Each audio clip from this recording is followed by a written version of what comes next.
This episode is brought to you by LinkedIn. Healthcare professionals can lead their careers with LinkedIn. Discover jobs by specialty, preferred shifts, and even desired salary. From mental health therapists to radiology technicians, it's now faster and easier for healthcare professionals to find the right fit. Learn more at linkedin.com/healthcare. Side effects may include faster job placement, improved work-life balance, and increased career satisfaction. Hey, this is Bill Simmons from the Bill Simmons Podcast, here to help you make the most of your summer with Michelob Ultra, a superior light beer worth playing for. Play for it with the guys when you're competing to see who can sink more birdies on the golf course, because winning tastes even better with Ultra on the line. Play for Ultra. Fill your fridge with Michelob Ultra this summer. Enjoy responsibly. Copyright 2025 Anheuser-Busch Michelob Ultra Light Beer, St. Louis, Missouri. Hey, it's Paris. You know I love sparkly things, right? Like stars. Duh. And thanks to Hilton and AutoCamp, I just slept under them. Picture me serving looks by the fire outside my luxurious Airstream, making s'mores with the kids, while a national park is our backdrop. The great outdoors meets Hilton hospitality. That's hot. Explore all the new ways to stay at Hilton.com. Hilton for the stay. With a major selection of the looks your kiddos love starting at just $4 in the Walmart app, a new school year means a stylish new them. Who knew? Find skater skirts and Crocs that say, I'm casual but cool. Sparkly sneakers that say, it's my classroom, you're just learning in it. And preppy polos that say, I'm the teacher's pet, even if they're mommy's menace at home. Find their favorite styles starting at just $4 in the app. The Walmart you thought you knew is now new. Today's top story, the flavor merger of the century between the Peanut Butter Group and Chocolatey Corp. Joining me is a PBC executive. Thanks for having me, Barry. Now, how did you know the merger and the byproduct of it, Jif peanut butter and chocolate flavored spread, would be a success? You know, it was a gut feeling, a rumbling, if you will. Besides, they're two titans of taste. Very true. Goes great with pretzels. And pancakes. Apples too, I bet. Try Jif PBC today.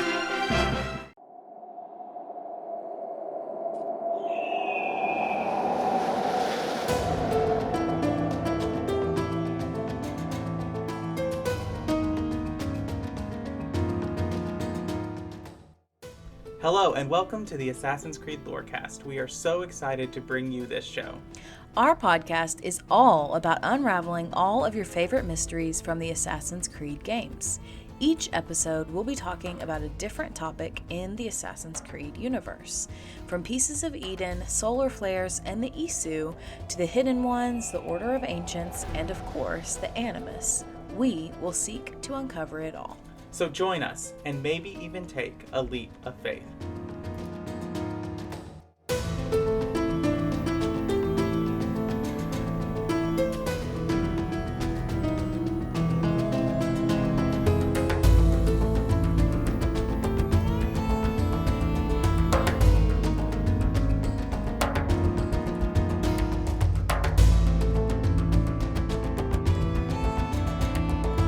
Hello and welcome to the Assassin's Creed Lorecast. My name is Shelby, and you might also know me as She-Cup. Yeah, I'm Austin or Teacup. And we are here to bring you another episode of the Assassin's Creed Lorecast. We're super excited to be here. We're in our season 3 of this podcast, and I hear we have a really interesting character deep dive to talk about today, Austin. Yes, so unlike our last character deep dive, which was about not a protagonist of one of the games, this one is about a protagonist of one of the games, and this is about Bayek of Siwa, which Shelby is very excited about. I am excited about it. I love Bayek. He's absolutely one of my favorite companions or protagonists. Definitely top 3. I don't know yet how I would rank them all since I haven't played all the games yet. But he's up there, like top 2, top 3 for me. And Origins is for sure still my favorite game. I don't know if that will change. It may change, but as of now, Origins is for sure my still favorite game. So I'm really excited for today's deep dive. Yeah, so let's just dive right in. So Bayek was born in 85 BCE in Siwa, Egypt. And so just to kind of give a reference, the events of AC Origins take place in like the 40s BCE. So that means that Bayek is like in his 40s, like late 30s, early 40s at the events of those games. So just kind of putting that in perspective. And so he's born to the Magi, Sabu and his wife, Amos. When he was a young child, a group led by a grave robber known as Minna had attacked his family home. Most of the grave robbers were killed by Sabu, but his mother also defended Bayek. In 70 BCE, so Bayek is 15, Bayek lived in Siwa. At this time, he was also in a relationship, and this is where he meets Aya of Alexandria, a Greek girl whom he adored. They often went to the Hotep Cavern and the Quatra Depression, where they fell in love. Bayek's father did not approve of their relationship, as he knew that Aya had ambitions and dreams to settle in Alexandria, and he feared her mixed heritage would corrupt his teachings to Bayek as one of the Magi. That's interesting. I mean, I think you can say that she does not corrupt Bayek. I mean, just looking at the end of that game, he still holds true to his beliefs even when she disagrees. Mm-hmm. Very much so. So Sabu eventually, like, there's something else going on, and Sabu elects to leave Siwa without giving a reason other than it's safer for the town of Siwa if he left than stayed. So after discussions with his mom and another family friend, Bayek chose to follow his father and goes off in search of him. He initially travels to the city of Zwati to find the messenger who had informed Sabu that something was going amiss, but Bayek didn't hear that conversation. In doing so, he met Tuta, a boy urchin who ultimately misled Bayek and resulted in his purse being stolen. After chasing down the thief across rooftops, Bayek was nearly strangled to death by Tuta's father, Paneb, and he was saved by Aya, who happened to have followed him to Zwati with basically figuring out what he was doing. And then after several misadventures in the city, Bayek eventually finds his father, and he, Aya, and his father return to Siwa after that point. And then several years passed there, and Sabu continued to train Bayek as a Magi. In turn, Ayek was trained by Bayek, and they spent years training on the run across many villages. Eventually, Bayek asked Aya for her hand in marriage. She refused, citing that being a Magi's wife would be harsh and that she still dreamed to live and work in the Library of Alexandria. She elected to leave the training as her aunt had taken ill, and she traveled back to Siwa. She was set upon by horse thieves at a watering hole. She was able to hold her own until a man came to her aid. Unknowingly, Aya had led the man straight right to their training camp. Once they arrived there, the man let loose arrows that hit Sabu and only sliced Bayek in the stomach with a blade. All three men were ultimately injured in the ensuing battle, leaving Sabu to push Bayek into a nearby river. As a result, Sabu was struck down and killed by the man. After Sabu is killed, Bayek falls unconscious and is swept away by the safety of the river, and Aya escapes. That's really sad. Do you think that this action by Sabu, obviously his primary instinct is to protect his son, but do you think this action of like fighting with Aya and ultimately sacrificing his life shows that he eventually came to approve of her? I think so, a little bit, right? And there's more going on, which we'll talk about in a little bit. But this man is not just a random man. Is it ever just a random person in No. Assassin's Creed? No, Like- but his name is Bion, and he is a mercenary, is all I'll tell you for right now. So he's then pulled from the river by people who nursed him back to health over 4 days on a boat. He steadily traveled north before disembarking to purchase a horse to get to Siwa. He arrived to find Aya safe with her aunt, but was warned that the man, Bion, was somewhere nearby. Fearing for his mother's life, he immediately headed to her home with Aya, where Bion lied in wait. and they all fought him until his mom was critically wounded in the process. So they eventually do kill Beyond, but with his dying breath, he revealed that Raya, a member of the Order of Ancients, ordered the death of all the Magi in Egypt. Not long after this, Bayek does marry Aya, and he becomes the protector of Siwa, and together they raise the son called Khemu. Years later, Bayek traveled to Alexandria and killed Raya in his own home. Bayek became the last Magi in Siwa, where he was viewed as a protector of his community, but to the rest of Egypt, he quickly became viewed as an inconvenient relic to those in power.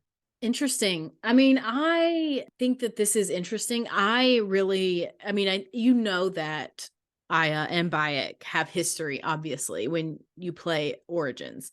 I guess I just wasn't really expecting the history to be this complex and this deep, because they've known each other for a lot longer than I thought they had, like since they were young teenagers. Yes. Basically, the rest of the events are as we know it. Bayek and Aya live relatively peaceful lives for a long time, for probably nigh on a decade, because I don't think we're ever told Kemu's age at the start of Origins, but I mean, he doesn't look like he could be older than 10. I mean, true, but also, that's true. What did Connor Kenway look like when he was a child in Assassin's Creed 3? You mean when he's supposed to be 4? Right. Yeah. But I do think they've improved with that over the years. So no, I ultimately agree with you. Khemu can't be more than like 10 years old. Right. So at least a decade. At most a decade, probably like 5, 6, 7 years. We don't know how long they were married before they gave birth to Khemu either. And so relatively peaceful life until the fateful day that we all know and we all dread and we all were not able to process, and is why this game is one of the saddest, which is that eventually the Order of Ancients does come to Siwa with their puppet king Ptolemy, and they're looking for the Siwa Vault. And the resulting struggle leads to the accidental death of Khemu, which you can argue, like, yes, Bayek is the one that holds the knife that ultimately strikes Khemu, but I still say the Order of Ancients are responsible for his death. Yeah, absolutely. And also, like, if Aya, the mother, doesn't blame Bayek for his death, she blames the Order of Ancients, then you can't either. We can't. You know, that's my view on it. I agree 100% with that. So this leads, obviously, as we know, this leads Bayek and Aya on a long and determined journey to avenge the death of their child. It is here that they meet and enlist in the forces of Cleopatra, though they enlist at separate times. They kind of split up to hunt down different members of the Order of Ancients, and then they meet later in Alexandria, and Aya basically introduces Bayek to Cleopatra, and Cleopatra is basically like, hey, just be my magi, like work for my forces, and they get enlisted to start taking down the Order, where Bayek, and with sometimes the help of Aya, goes across Egypt and hunts down the Order, until ultimately Cleopatra originally wanted to ally herself with Pompey, Caesar's rival, but he obviously is defeated by Caesar, and then Cleopatra allies herself with Caesar, and there's the whole battle of them taking Rome and taking out Ptolemy and all of that. And it is revealed that Caesar and his people, Septimius and Flavius, are members of the Orders of the Ancient, and there is a betrayal of Bayek and Aya by Cleopatra and Caesar. And so after that, they go and they take down the Order of Ancients and create the Hidden Ones. Bayek then spends the rest of his life building the Hidden Ones in the DLCs in the land of Sinai and in Thebes, with all of the Hidden Ones working there to try to remove the Order's influence and understand the strange artifacts, the Isu artifacts that the Order was using across the known world. The events of Bayek's death are unknown. We don't know if he is killed. We don't know if he dies of old age. We don't know anything surrounding what happens with his death. but we do know that he is buried with Aya in Egypt, as we know Layla finds the tomb with both of them in it in 2017. And that's Bayek's story. It's so interesting to me that he's like a main protagonist of the games and we know this little about him. Yeah, I know. There just has not been a ton of media.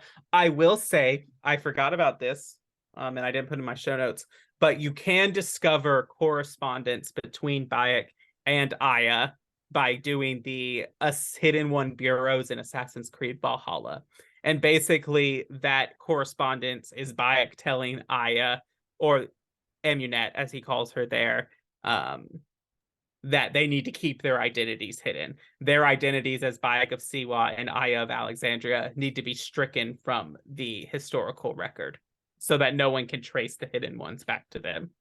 I get that. I just wish there was more. But I guess I feel like, this new book or comic or whatever it is that's coming out about Edward Kenway, I feel like if that can happen so long after Black Flag and the people who've been talking about, we need a conclusion to Edward's story, like we need more Edward, if they can be on that train for this long, I can be on the Bayek train and hope endlessly for more Bayek content.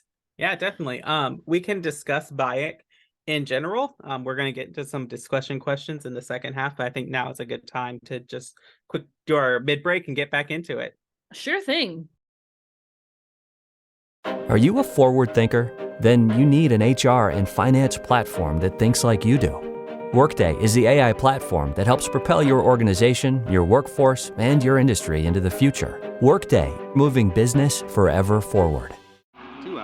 As a sports fan, I have to confess, sometimes the game gets kind of boring. That's when I unfold my Samsung Galaxy Z Fold 7 and use multi-window viewing on its large screen. Boring game? I'm checking out my fantasy baseball league at the same time. Score still 1-0? I'm replying to emails in the other window, scoring points with the boss. Semifinals finally getting exciting? I'm buying tickets to the finals and booking my flights. Can your phone do that? The new Galaxy Z Fold 7. Get yours at Samsung.com. Gatorade is the #1 proven electrolyte blend designed to hydrate better than water. So you can lose more sweat and raise your game. Gatorade, is it in you? Makose! Shoot! Shoot the flying demon! Malaka! Malaka! Malaka! I get the sense you two are ill fit for whatever it is you're plotting. This one takes us for a fool, brother. We sons of Ragnar have this well under control.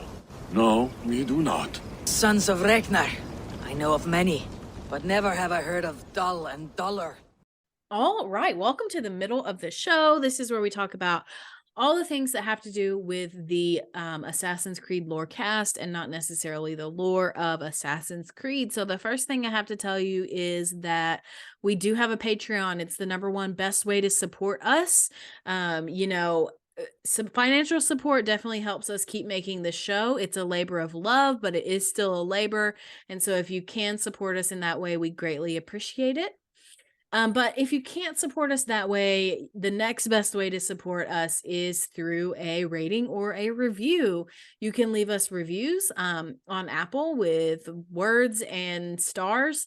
You can also leave us comments on episodes in Spotify as well as ratings over there as well.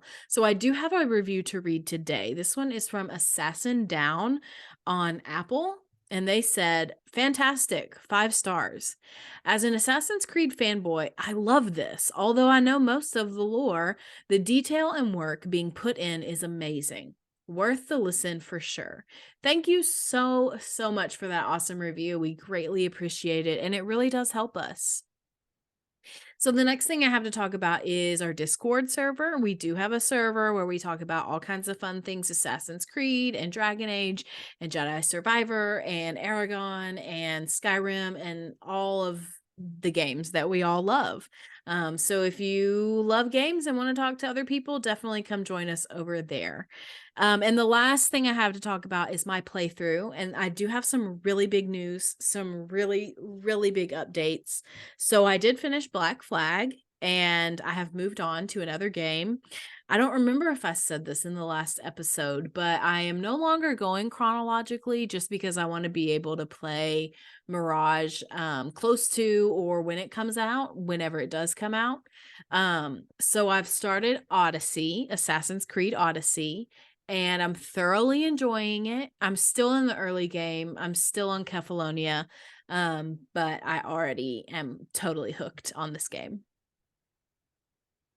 Yeah, I mean, I'll tell you, I spent so long on Kefalonia because I just was taken in the utter beauty of that game. It's gorgeous. Like, and there was so much, and the fact that one of the big things that they introduce in the RPG trilogy, as we call it, is the fact that when you discover things, you get XP. And so I had a motivation to go and discover everything. But yeah, I'm excited for you to experience this story. It's one of my favorite stories, and I've said this before. I think it is a great game. It might not be one of the best Assassin's Creed games, but it is a great game nonetheless. Yeah. I mean, I can already see that. I'm just like thinking about my early, like, not necessarily predictions, but impressions of the game. And I'm playing as Cassandra. I'm not sure that was clear, but if you know me, you knew that already. So I'm enjoying her very much as not an assassin, but as a protagonist. I'm annoyed by Marcos, just gonna put it out there. Like, obviously he's hilarious, and I can tell obviously also that Cassandra loves him and very much feels indebted to him, but he makes bad decisions. Just putting it out there. And then I also love Phoebe a lot as a character too. Yeah, Phoebe's a great character. So those are my impressions so far. I guess for the end of Black Flag, because I didn't give that enough justice before we moved on, but I was just really sad. You were with me when I was kind of finishing it up, and there were some things I definitely expected, and there were some other things that I was like, oh man, like this sucks. And I really feel like Edward and Bayek have two of the saddest stories in all of Assassin's Creed.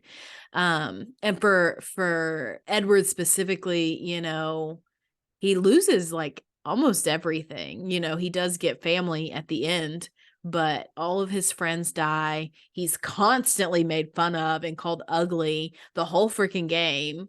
And he just suffers a lot. And it's pretty heartbreaking. Yeah, I told you it was not a happy game. You did tell me, but it was still really sad. Yes, it was very sad. I do love Black Flag. It is a very compelling story, a very compelling game. So yeah, you got any other things for your playthrough? I don't think so. I mean, I really did enjoy Black Flag a lot, but it's not up there for me for like favorite game or anything. All right.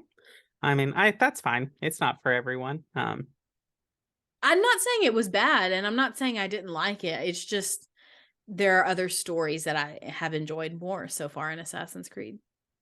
Yeah, I totally understand that. And it's not. It used to be up there with my favorite, but since my replay favorite, I wouldn't.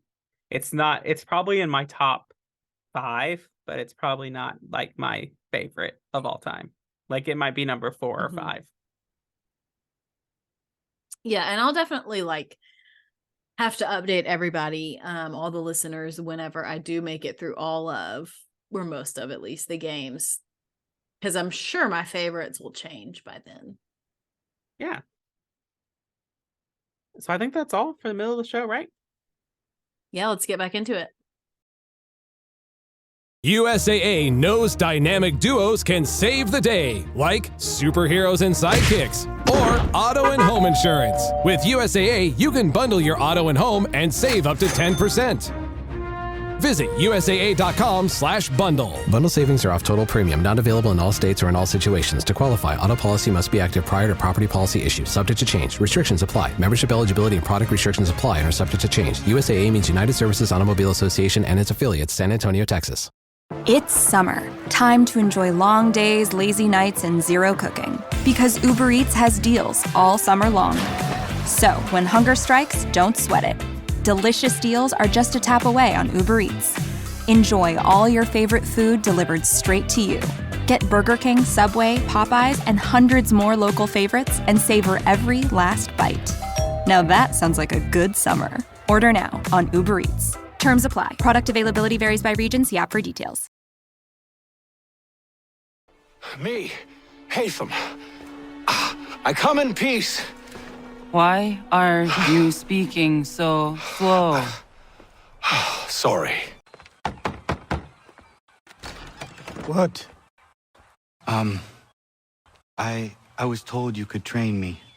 No.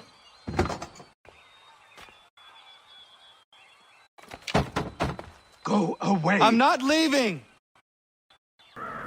Bianca! Bianca! Is everything all right? What do you think? Look at this place. And poor Bianca. If something's happened to her. Aha! Oh, my darling. Thank God you're all right. Ezio, meet Bianca. Bianca, Ezio. Charmed.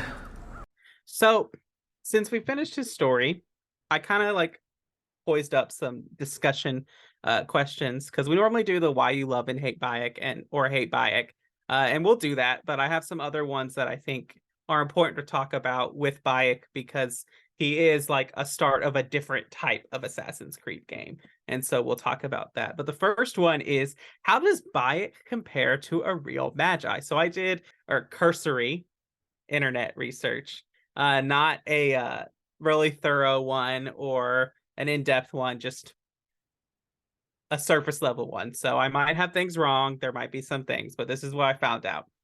So the original Magi, the first mention that we get of them was a racial group, not a group of like warriors or anything, but a racial group of people dating around the 1800s to the 1550 BCE. And so that's what's called the Old Kingdom or the Middle Kingdom of ancient Egypt.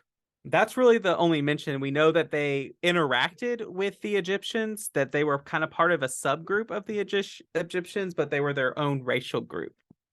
During the 18th dynasty of the New Kingdom of Egypt, which is around 1550 to 1250 BCE, the Magi were referred to as a police force, but not a racial group.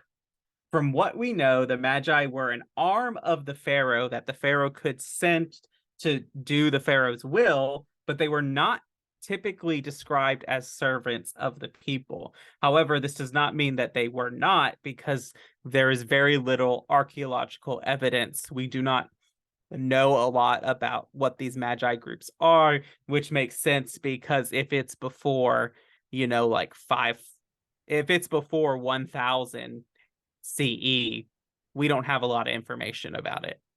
Right. And also I would add, and just, guessing here, but if this group is continued on after 1550 BCE into like the time of Bayek, the changes that could happen over 2000 years are pretty thorough. I mean, look at how much our society has changed over 2000 years, So that's another factor in it.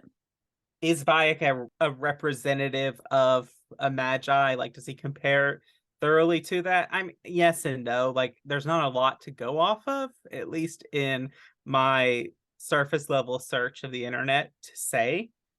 I think one thing that does strike as a similarity is that he becomes a Magi by inheriting it from his father. So maybe there's some heritage in there of this being a racial group within Egypt and the surrounding areas. So the first discussion question that I kind of want us to go on is, do you think Bayek as a protagonist marks a tonal shift in the AC games? And what I mean by that is, do you think Bayek marks the AC universe, the AC games, kind of leaning a lot more into the dark side of its of its lore and its storytelling. Whereas, you know, before, like, all of our characters experience tragedy, but very much with the Ezio trilogy, like, that tragedy is experienced, but there's so much like ridiculousness and other things going around that it's not like central to the tone. But for me, I feel that Bayek, like, his tragedy and his story is so in your face in Assassin's Creed Origins, more so than it is in any other Assassin's Creed game. It's really hard for me to say yes or no on this one. And you sent me the questions like earlier this morning, and it's taking me all day to kind of really think about it. And I still don't have an answer, but I lean towards yes, just because, and like, this is kind of a story from when I was playing Origins.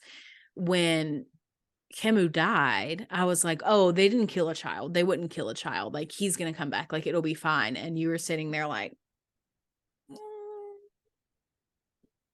no, no, they killed him. He's dead. And I was like, no, like, they would not do that. That's no, like, you can't do that in video games. So for that reason, I want to say yes, it is a tonal shift. But at the same time, I still do think there are some funny things in the game. You know, I think about when he literally wakes up in the desert, like buried in the sand, that's funny. His little bathrobe, that's funny. And I also think about other games that have been darker. And I mean, I'm just coming off of Black Flag, and Edward's story is not happy either. Edward's story, while it's not exactly the same as Bayek's, it is similar in just the sheer amount of people that Edward loses in his life. He loses his whole entire family too. So it's really hard for me to say yes or no to this question, but I think that it builds on themes of loss that are already there in the previous games and takes it a step further and takes it deeper. Yeah, I definitely see that and agree with that. And like, it's important to note that AC Origins as a whole, like, Kemu is not the only child death that we deal with on screen. We deal with a second one when we're hunting the crocodile, and it is just as bit as traumatic and heart-wrenching as the Kemu scene is. Like, and I will say, at least, like, Odyssey kind of like gives you a way of like avoiding the tragedy. Like, Odyssey can be a very dark and tragic game, or it cannot be, depending on choices that you make. And Valhalla, it's dark in its own way, but it's more in line with like the Ezio trilogy or Black Flag, and like the way it says its own things. But like, I feel like Origins kind of stands unique in that. Yeah, no, I tend to agree with that. I do definitely see where you're coming from. Yeah, and I just think that, and we'll get into more of the emotional weight of the game in another question coming up. But I think as a more lighthearted kind of shift, maybe not, depending on the situations. But our next question is, what are your thoughts on Bayek and Aya as a couple? I do have thoughts on this one, trademark. I don't love them as a couple. I think my opinion would be different if we saw them before when they were happy. You can tell that they definitely love each other. I'm not saying they don't love each other. I think it's very clear that they deeply care for one another. But even in our world, when you have a couple who has gone through something so traumatic as the loss of a child, most times the couple divorces, because they don't know how to be together anymore without their child, without the person that they created. And so I think that the same is true for Bayek and Aya. I don't think they know how to be together anymore, and I don't think they know, I don't want to say they don't know what they have in common anymore, but I think if they didn't have the Order of Ancients to fight and the Hidden Ones to create, I think they would just grow apart and they wouldn't have anything to do with each other. So I think the way we see their relationship, it's not really that physical. I mean, it is in the beginning of Origins, but as the game progresses, we don't get any more of those relationship scenes. We just see them working together. And so I think by the end, by the DLCs, we see them in a companionship, in a colleague relationship, but we don't see them as intimate romantic partners. I definitely agree with that. Um, I agree that I don't think they belong together. I think I 100% agree with you in that like they cannot be together anymore. But I appreciate them included there because I think they are one of the realest examples of a relationship ever portrayed in a video game. Ever. Mhm. Like, Totally agree with you. and I think it's a perfect example of, to quote for Go to Dragon Age, to quote Dorian when he says, sometimes love just isn't enough. And love is not all that can bind a relationship together. It's at its core. It's at everything. It be in everything that you do, but it can't if you're not dealing with other things around there. It's not enough to keep a relationship together sometimes. But also, I think sometimes love can tear you apart because Mhm. it's their love for Kemu, who is no longer with them, who's dead, that I think is what tears them apart because they don't know how to be with each other anymore. They don't know how to be two when they were three. Mhm. I definitely agree with that. But like it to my day like rates as one of my favorite portrayals of a relationship in a video game because it is so real. It's palpable. Like you feel every moment, the way the voice acting is done, the way the animation is done, the way that their physicality that's not sexual with each other, like the non-sexual intimacy they hold with each other that kind of comes back, and like the distance. And I really appreciate like even the thing of like Bayek trying to move closer and Aya is continuously pulling away, and it's really well done and it's really well written. And so this question comes in that this game is rated M. So ideally it is not to be played or sold to anyone under the age of 17. But we all know things are gotten around that way. Parents buy games for video games. People of all ages end up playing these games. Is this Mhm. game, would you let a 15-year-old play this game, basically? Well, I've worked with children and youth before, children and teenagers, and I know you do too. Um, and I perhaps am not the most strict person in the world. And my answer is yeah, I think I would. Maybe not if they were super immature and sheltered. Um, but the reason why is because I fundamentally believe that children and teenagers especially, they need to know what the world is like. And the world has death. The world is full of death and oppression. And that's, I mean, that both of those topics are huge themes in this game.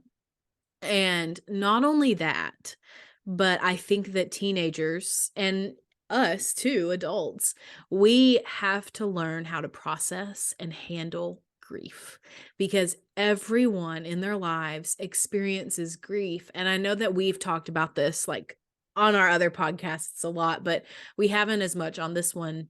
Um, but grief is something that every single person experiences, whether it's the loss of a family member or even something as small as, losing your job, or maybe something in the middle like losing a pet or a friend, or even something you might think as silly as my plant died. When I was depressed, I couldn't take care of my plant and it died and I'm sad about it.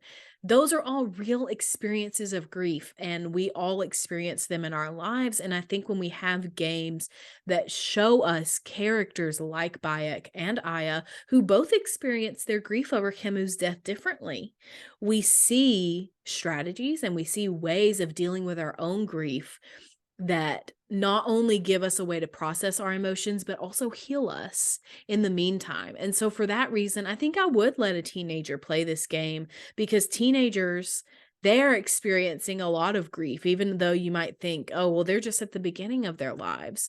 They're experiencing a lot of things that are hard to deal with, especially teenagers in America today that are constantly, when they go to school, faced with potential gun violence. They're dealing with grief over that.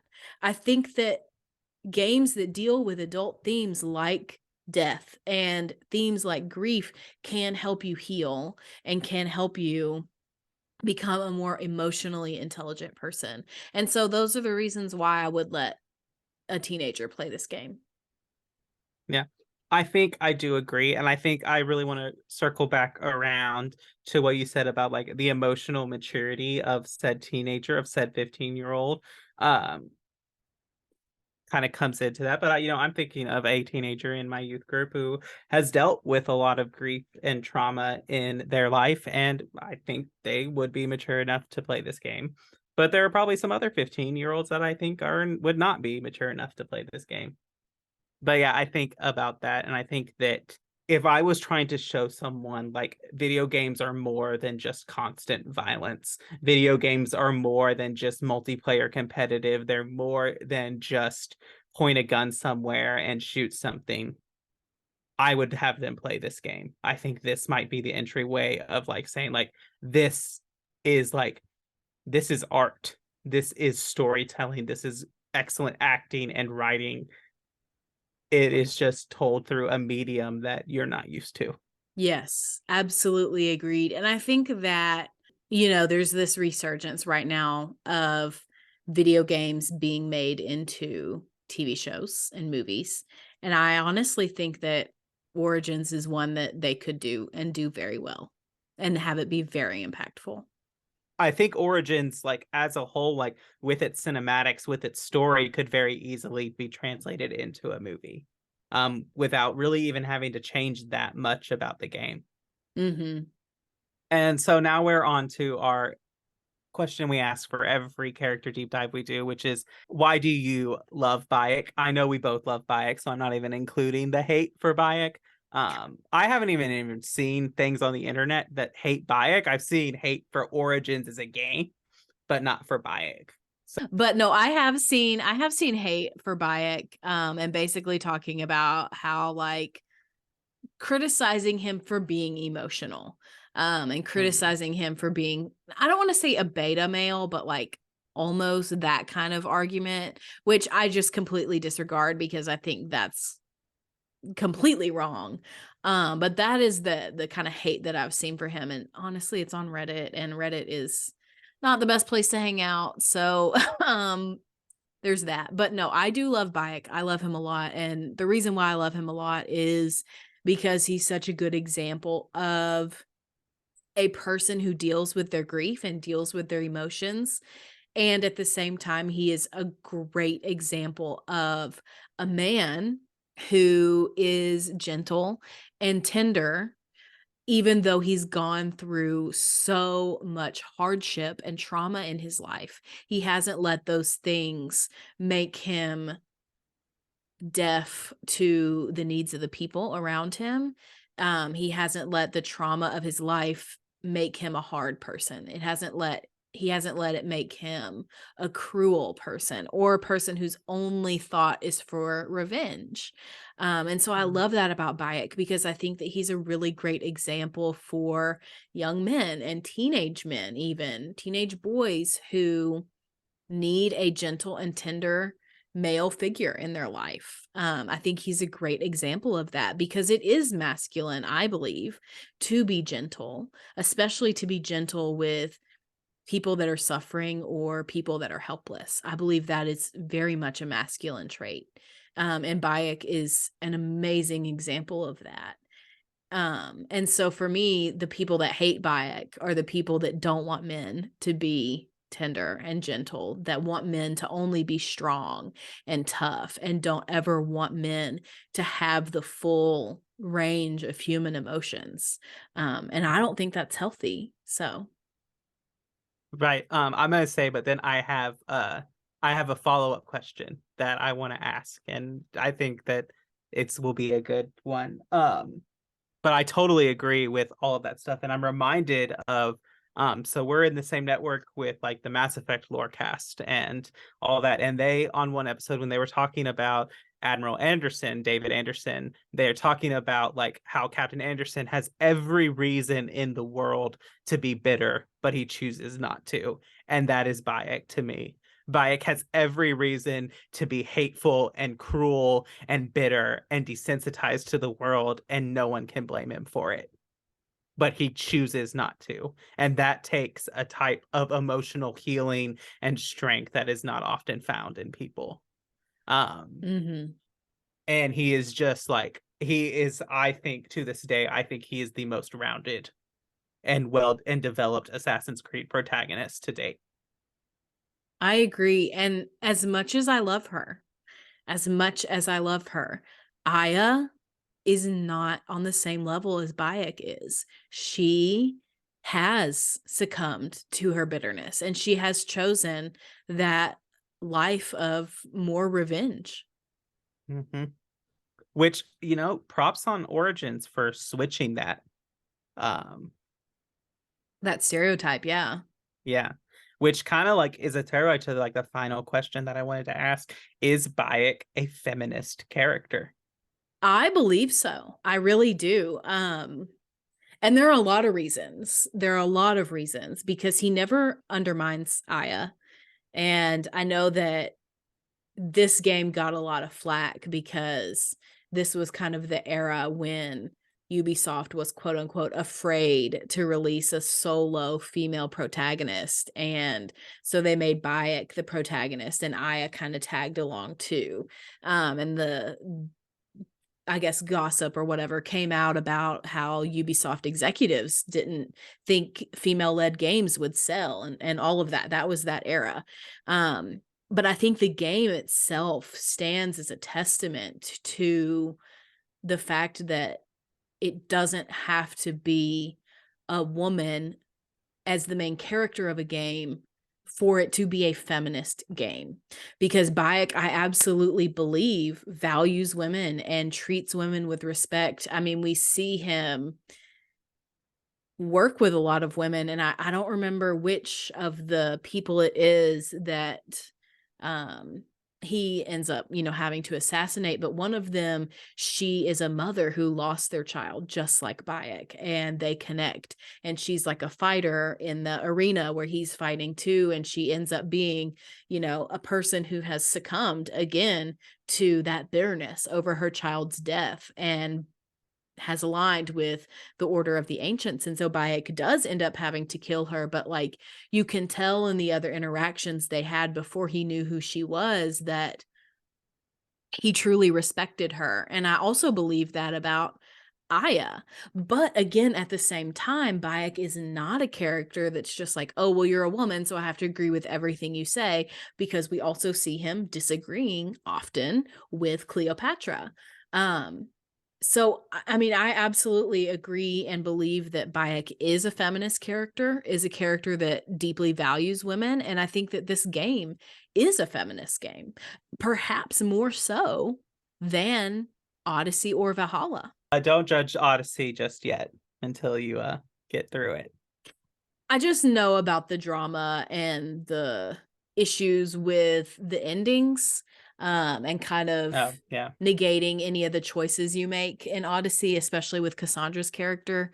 So I know about that. And personally, this is my personal opinion. Take it with a grain of salt. But I don't personally love the choose between the gender kind of thing. Just pick one and it'll be fine. I agree. I'm tired. I'm kind of tired of the choose between the genders. I just want them to make like, if you want this story to be a man, make them a well-rounded man that is an example of what it means to be a human. If you want a woman, commit to that. Make the woman a lead. I mean, I think you look at like the Horizon series games, like the games led by women will sell now. Like they just have just like any other game, just do it well, do it authentically, have women consult on your game, have female writers who consult and write these characters. Like, it's not that hard. Agreed. And so I think with that, what I was going to just say is that Bayek, again, is an example of how a lot of characters meet 3 of the 4 requirements for being a himbo, but not all of them, which his one is he's not dumb by any measure of the standards, but he is hot, he is beefy, and he does respect women. True. These are true. But there's a lot of people who are hot, muscly, and respect women and are like nowhere close to being a himbo, which I would put Bayek in that category. Right. But yeah, thanks for all your thoughts and these dealing with these discussions. I think I might, as we go into character deep dives that are more protagonists of the games where we know a good chunk of their story, I might start developing more of these questions if we like them, just talking about the characters. Yeah, I mean, I don't know if I would be able to have as much input over a character I don't know or haven't seen in the games. So keep that in mind. Yes. But yeah. But I love Bayek, and you might have heard it in our voices, but his story like always makes us cry. And when we talk about Bayek, like we always get a little teary, but we love him. And that's all I got for Bayek. Speak for yourself, says while sobbing. Yeah, no, you're absolutely right. But if that's all we've got, let's wrap it up. Thank you all so much for listening to the Assassin's Creed Lorecast. We'll see you next week.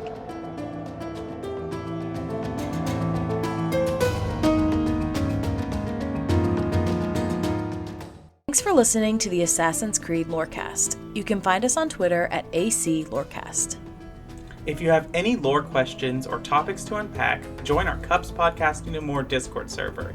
It's the best place on the internet. You can also support us financially through our Patreon. Find us on patreon.com/Assassin's Creed Lorecast. The Assassin's Creed Lorecast is part of the Robots Radio Network. For more information about the Robots Radio Network, join the Discord server via the link in our episode's description. If you enjoyed the show or learned something new today, please subscribe, leave us a review, and join the Patreon. And if you enjoyed our intro and outro music, make sure you give a big thank you to Pipeman Studios. Thank you, Pipeman! Thanks again for listening to the Assassin's Creed Lorecast. And always remember, Assassins, stay in the shadows to serve the light.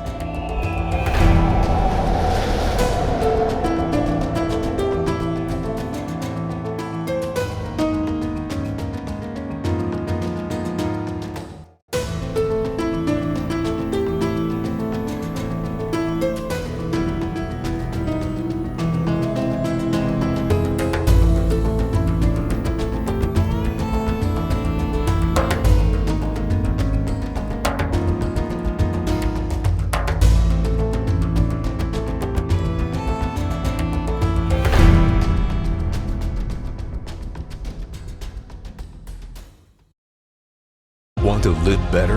We got a lot of work to do. Join Chris Hemsworth in National Geographic's new Disney Plus original series, Limitless. Live better now. I'm diving headfirst into cutting-edge science to uncover 3 powerful secrets to living better right now. The growth that occurs through any challenging experience is really what we seek. Chris Hemsworth stars in Limitless. Live better now. Now streaming on Disney Plus and Hulu. It's showtime.